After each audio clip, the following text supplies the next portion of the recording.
I've always hated how you're just lounging around all day, not working or earning a cent, Miranda, my mother-in-law, shouted at me, waving a kitchen knife dangerously close. My heart pounded like a drum. I feared she might really kill me. "Why don't you say something?" she snarled, stepping closer, her eyes cold and furious. "Please, Miranda, put down the knife.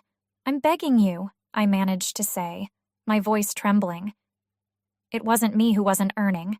It was Frank, my husband, who hadn't brought in a dime. But now, as Miranda came toward me, I had no choice but to leave. 2 years ago, I moved in with Frank and his mother after my father-in-law's sudden passing. "Karen, I'm really grateful you decided to move into my parents' house. Thank you," Frank had told me. At the time, it felt like the right choice, a chance to help out while Frank looked for work after losing his job. "If you want, feel free to stay here. It's better than struggling in an apartment," Miranda had suggested shortly after her husband's funeral. Frank was eager to take her up on it, as the house was spacious and moving would save us money. Despite my worries, I hadn't known Miranda very well. I took the plunge. In the beginning, things were comfortable. We led a simple life, and on weekends, Frank and I could even go out on dates, something we hadn't done since our financial problems began. I began to feel like maybe we could make this arrangement work. I put my fears aside and decided to make the best of it. But only 3 months into our new arrangement, Miranda's behavior began to change. "Karen, you're living in my house, yet you don't even bother doing the cleaning or laundry?" she snapped one evening. I did clean, almost every day after work, but Miranda kept finding fault. Her tone grew more demanding, her attitude harsher. "You're supposed to take care of everything since you're staying here. Wasn't it you who wanted to move in?" she continued, her words cutting like a blade. From then on, life became a nightmare. Miranda harassed me daily, demanding I do all the household chores without any rest, even after long days at work. Her criticisms never stopped, and eventually, the mental strain broke me down. Frank, meanwhile, didn't seem to care. He ignored the tension between Miranda and me, brushing it off as something I should handle on my own. One day, I couldn't even get out of bed due to a high fever. "Miranda, I'm really sick. Could you please help with the housework today?"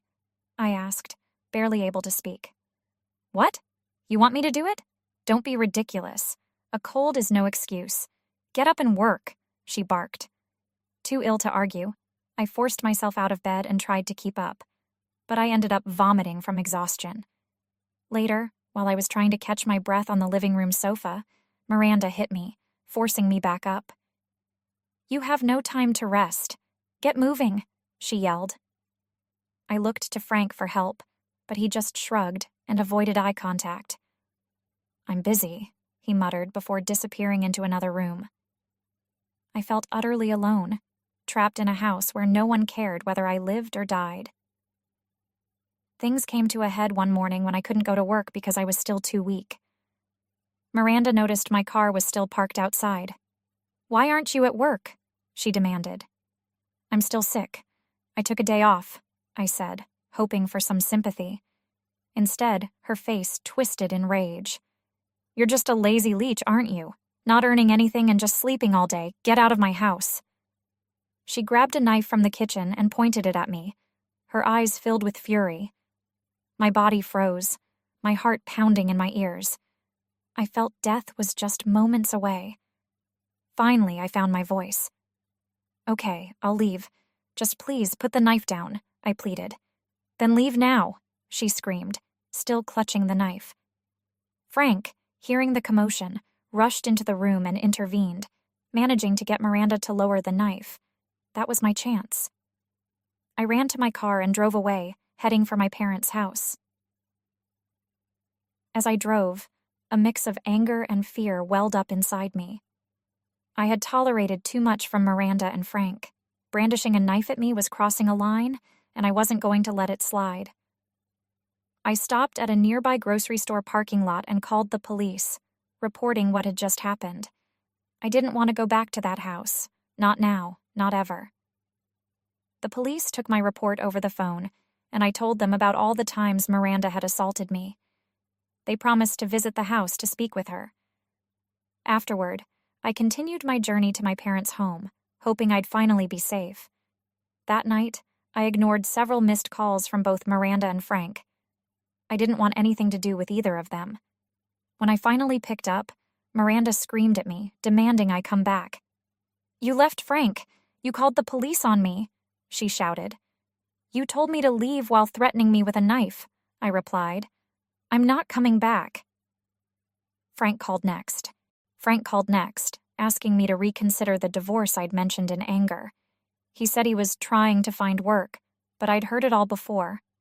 I had no reason to trust him anymore. The next day, divorce papers arrived at my parents' home. I signed them without hesitation. A few weeks later, I received a call from the police. "Miranda has been arrested for threatening you with a knife," the officer informed me. "She wants to settle. What do you want to do?" "No way. I'm not settling," I said. I was done with Miranda and her toxic influence. Hearing that she'd been arrested felt like a weight lifted off my shoulders. Soon after, Frank showed up at my parents' home, pleading with me to return. He claimed he couldn't make ends meet without my income. It was pathetic, really. A grown man begging me to support him when he still had no job. I told him to leave and not come back, but he kept returning week after week, sometimes yelling from the doorstep. One day, during one of his desperate visits, I had enough. "If you come here again, I'll call the police," I shouted, finally losing my patience. A week later, he called me, threatening to kill both himself and me if I didn't return. That was it. I reported him to the police.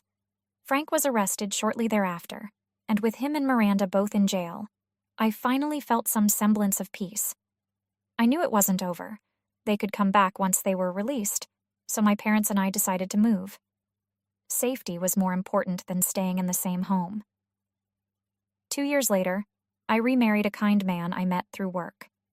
Unlike Frank, he was hardworking, considerate, and supportive. We were expecting a child, and I couldn't have been happier. Life with Frank and Miranda had been nothing but hardship. But now, with a loving partner by my side, I finally looked forward to a brighter future. Every day felt like a fresh start, and I began to appreciate the small joys of life, cooking meals together, decorating the nursery, and planning our future. My new husband treated me with the love and respect I had always longed for. He understood my past without judgment and promised me that our home would always be a safe space.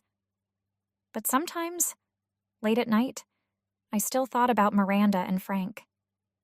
I wondered if they had learned anything during their time in jail. Would they change, or were they still the same toxic people I had left behind? I hoped they had learned, but I wasn't willing to find out. My parents and I had moved far enough away that no one from my past knew where to find us. We had new phone numbers, new jobs, and a new beginning. I had even started taking online classes, something I had put off for years while dealing with the stress of my previous life. It felt good to do something for myself for a change. My husband and I would often take long walks in the evenings, discussing baby names and dreaming about the future. He knew what I had been through, and he was determined to help me build a better life. I felt loved, cherished, and most importantly, safe. One day, I received a letter in the mail. There was no return address, but I recognized the handwriting instantly. It was Frank's. My heart skipped a beat and a chill ran down my spine. I debated whether or not to open it. After all this time, why was he contacting me now? Against my better judgment, I tore the envelope open and began to read. Frank's words were desperate, pleading. He said he had changed, that he was a different man now, and that he wanted me to give him another chance. He wrote about how lonely he was, how hard it had been without me, and how much he regretted everything that had happened. I put the letter down, my hands trembling. For a moment, I felt a pang of sadness for the man I had once loved. But that sadness quickly turned into anger. Frank had made his choices, and he had to live with the consequences. I had moved on, and I wasn't about to let him drag me back into that dark place. That night, I talked to my husband about the letter. He held me close and reassured me that I was safe. "You don't have to respond," he said gently. "You owe him nothing." And he was right. I owed Frank nothing.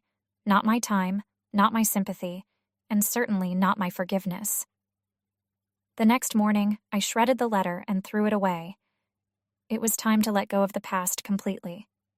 I had a new life, a new family on the way, and a future that was bright and full of promise. There was no room for Frank or Miranda in that future. Months passed, and our baby was born, a beautiful, healthy little girl. As I held her in my arms, I knew that everything I had endured had led me to this moment. The pain, the fear, the uncertainty. It had all been worth it to get here. I looked down at my daughter and promised her that she would always be safe, that she would always be loved, and that no one would ever make her feel the way I had been made to feel. With my husband by my side, we left the hospital as a family, ready to start this new chapter together. The past was behind us, and the future was ours to write. And for the first time in a long time, I felt truly free.